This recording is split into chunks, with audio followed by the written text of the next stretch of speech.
بسم الله الرحمن الرحيم. من يقرأ منا ويسمع عن أطفال صغار في هذه الأمة صاروا أعلاما وأئمة فيها، صاروا رموزا، بدأوا حياتهم في صغرهم بطلب العلم، بثني الركب عند العلماء، باستغلال أوقاتهم، بتنمية مهاراتهم، حتى صاروا أعلاما وأئمة لهذه الأمة.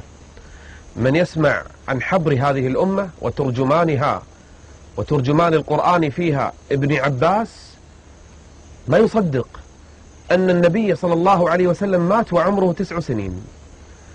كم تعلم؟ في أي مرحلة من عمره تعلم هذا العلم كله؟ من يسمع عن ابن عمر الذي كان يجالس كبار الصحابة ويسألهم النبي سؤالا فلا يعرف أحدهم الإجابة ويعرفها عبد الله بن عمر وهو صبي صغير. من يقرأ ترجمة وسيرة الشافعي أو الإمام أحمد بن حنبل أو غيرهم من أئمة الهدى يتعجب منذ طفولتهم كانوا نابغين وكانوا نابهين، واستغل آباؤهم أو أمهاتهم أو من حولهم تلك المهارات وجعلوها في دين الله عز وجل حتى نفعوا الأمة بها. نحن اليوم أيضا مع موهبة قلما تجد نظيرها في هذه الأمة، موهبة برزت عند صبي صغير ولا زال في العمر صغيرا، استغلها أبوه وأمه فربياه تربية صالحة تنفعه بإذن الله عز وجل إذا كبر. معنا اليوم ربما يكون أصغر طفل أو صبي يستطيع أن يخطب خطبة مفوهة لا يستطيعها كثير من الرجال في هذا الزمن. معنا في هذه الحلقة ابننا الصغير مسلم سعيد، حياك الله معنا. ازي حضرتك يا شيخنا؟ أهلا بك. أنت عاوز تقدم البرنامج ولا أنا أقدم؟ والله ازاي اتكلم في وجود حضرتك؟ ليس من الأدب أن يتكلم الأقدام في وجود الأعلام. ما شاء الله. إذن أنا أسكت وأدع لك البرنامج، إيه رأيك؟ لا، حضرتك الإمام الأمير. الله يحفظك. مسلم، أنا سعيد جدا أني أقابلك في هذه الحلقة، وما راح تكون الحلقة لي ولا ليك، هي حتكون دردشة بيني وبينك. والناس أول شيء أظن راح يتعجبون منه شكلك الجميل هذا بهذا البشت، يقولون الشيخ نبيل بدون بشت والابن الصغير مسلم سعيد بالبشت ما شاء الله، بس جميل عليك، خاصة ربطة الرأس هذه جميلة. من اللي يربطها لك عادة؟ أبي. أبوك أظن ساعات أنا اللي بربطها لنفسي، وأظن أبوك حاضر معنا في الاستديو موجود. مسلم، طبعا الناس تبي تعرف السؤال المهم، مسلم إيش قصته وما هي موهبته؟ أنا أبي أنبه المشاهدين أن مسلم راح تسمعون خطبته بعد شوية، خطبة جمعة أو محاضرة، وهو تعود أن يخطبها أمام أحيانا مئات وأحيانا في أكثر من مئات حضروا لك خطبة. والله أنا خطبت في الحرم النبوي المكي، طبعا على جنب مش أمام الناس كلهم. الحرم النبوي أمام الناس، لكن المكي. طيب قبل ما نبدأ بالغرائب هذه اللي قاعد أنت تفاجئني فيها، أنا حتى المحاور جيت بدون محاور طبعا في هذه الحلقة علشان تصير هي دردشة. أبي إيش رأيك تسمع المشاهدين خطبة مقتبسة من أي خطب اللي خطبتها من قبل، اخطب خطبة ولو كانت يعني مختصرة علشان المشاهد يعرف إحنا نتكلم عن أي شيء. فإيش رأيك تعطينا خطبة؟ أول شيء شنو الموضوع اللي راح تختاره لنا في الخطبة؟ إن شاء الله أتكلم عن فضل الرسول الصلاة على الرسول صلى الله عليه الصلاة والسلام. وأنا أرجو من المشاهدين اللي يسمع الخطبة هذه إذا سمع النبي عليه الصلاة والسلام أن يصلي عليه. من ذكرت عنده فلم يصلي عليه فهو البخيل. تفضل يا أخ مسلم.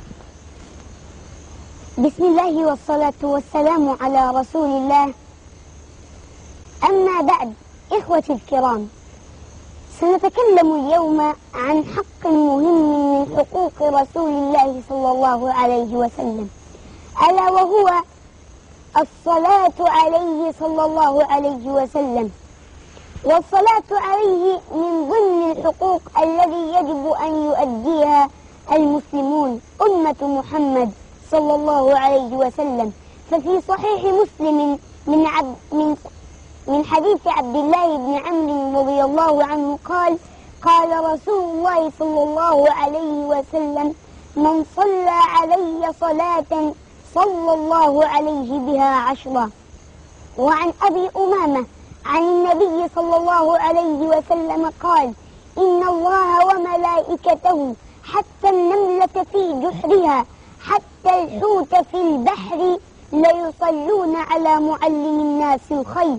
فالنبي أولى بهذا من أي أحد، ولما لا، وهو الذي علم الدنيا كيف تكون الرحمة بالمخلوقات، فلذا استحق هذا الوسام من الله.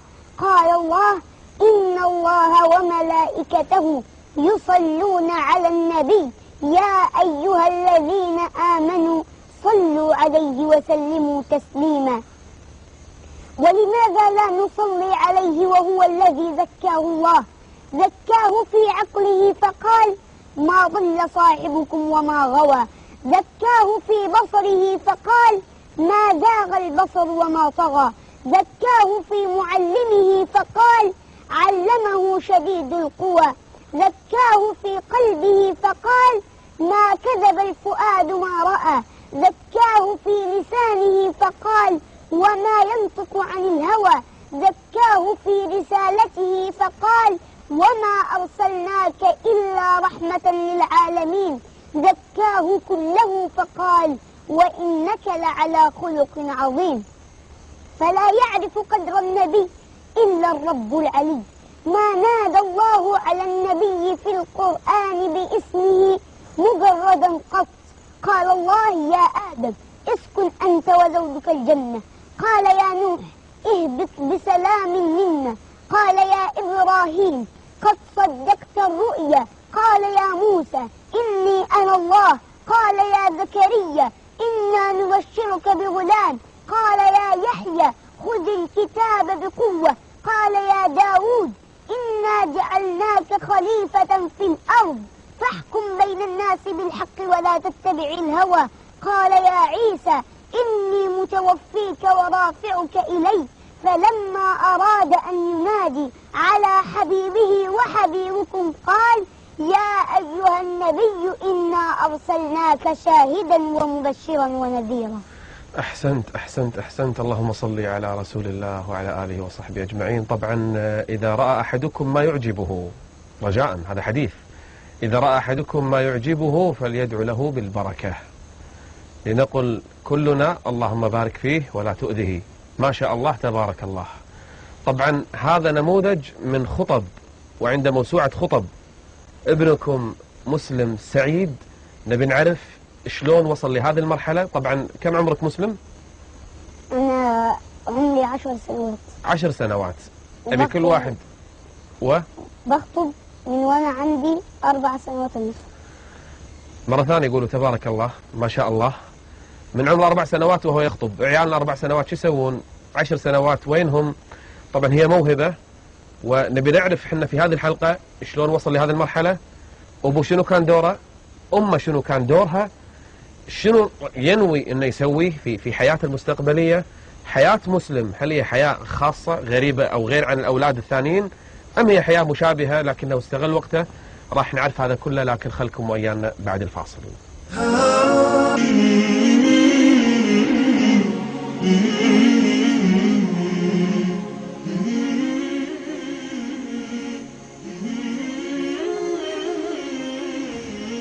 بسم الله والصلاة والسلام على رسول الله.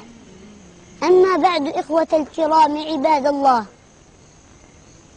أخي في الله، اسمع ماذا يقول الله تعالى: ظهر الفساد في البر والبحر بما كسبت أيدي الناس ليذيقهم بعض الذي عملوا لعلهم يرجعون. إخوتي في الله، كيف الخروج من هذه الأزمة؟ ليس هناك بابا إلا باب واحد، وليس هناك طريقا إلا طريق واحد، وهو طريق من تربع على عرش الأخلاق. فقد جعل الله له الأخلاق بساطا جميلا يمشي عليه مطمئنا. ألم تسمع قول الله تعالى وهو يقول: وإنك لعلى خلق عظيم. والخلق هو الطبع الذي خلق الله الإنسان عليه.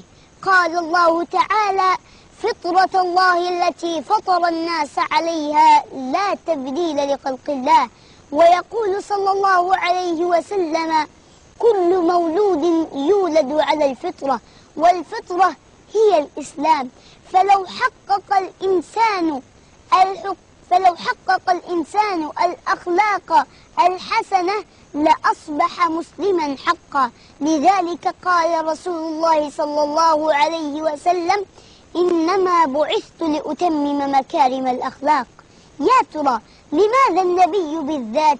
لأنه قال: أدبني ربي فأحسن تأديبي. وقالت أمنا عائشة عندما أرادت أن تصف أخلاقه قالت: كان قرآنا يمشي. وهو القائل من حديث أبي الدرداء رضي الله عنه قال: قال رسول الله صلى الله عليه وسلم: ليس هناك شيئا أثقل في ميزان العبد المؤمن يوم القيامة من الخلق الحسن، فإن الله لا يبغض إلا فاحشا بذيء.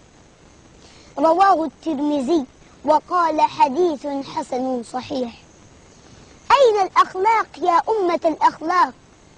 إن الأمة الآن لا تعاني من أزمة اقتصادية ولا أزمة سياسية ولا أزمة قلبية، ولكن الأمة تعاني من هبوط حاد. لا أقول هبوطا حاد في الدورة الدموية، ولكن الأمة تعاني من هبوط حاد في الأخلاق الإسلامية.